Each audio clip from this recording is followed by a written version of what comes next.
ఇప్పుడు మనం ఒక ఇన్స్పైరింగ్ స్టోరీ గురించి తెలుసుకుందాం. కేవలం ఒక్క స్టూడెంట్ కోసం జపాన్లోని రైల్వే శాఖ కొన్ని సంవత్సరాల పాటు ప్రత్యేకంగా ఒక రైలుని, ఒక మూసివేయడానికి సిద్ధమైన ఒక రైల్వే స్టేషన్ని నిర్వహించిందంటే కొన్ని సంవత్సరాల పాటు నమ్మడానికి ఆశ్చర్యకరంగా ఉంటుంది. కానీ అది నిజం. హొకైడో ద్వీపంలోని క్యూషిరాటాకి రైల్వే స్టేషన్ని ప్రయాణికులు లేని కారణంగా మూసివేయాలని కొన్ని సంవత్సరాల క్రితం అంటే 2013లో నిర్ణయించారు.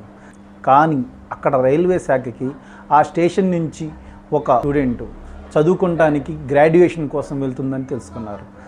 ఈ విషయం తెలిసిన వెంటనే అక్కడ రైల్వే శాఖ ఆ స్టూడెంట్ గ్రాడ్యుయేషన్ అయ్యే వరకు ఆ రైలుని అలాగే ఆ స్టేషన్ని మూసివేయకూడదు, దాన్ని ఇంకొన్ని సంవత్సరాలు నిర్వహించాలి అని నిర్ణయించుకున్నారు. సో ఎప్పుడైతే 2016 మార్చిలో ఆ స్టూడెంట్ యొక్క గ్రాడ్యుయేషన్ అయిపోయిందో ఆ తర్వాత రోజు ఆ స్టేషన్ని మూసివేయడం జరిగింది. అలాగే స్టూడెంట్ కోసం ఏదైతే ప్రత్యేకంగా స్టూడెంట్ ఉదయం వెళ్ళే సమయంలోను, ఆఫ్టర్నూన్ రిటర్న్ వచ్చే సమయంలోనూ రన్ చేసే ప్రత్యేక రైలు ఏదైతే ఉందో దాన్ని కూడా ఆ స్టూడెంట్ గ్రాడ్యుయేషన్ అయిన తర్వాత రోజు ఆపివేయడం జరిగింది.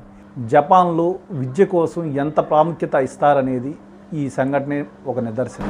ఒక స్టూడెంట్ భవిష్యత్తు కోసం జపాన్ వాళ్ళు తీసుకున్న ఈ నిర్ణయం హర్షణీయం.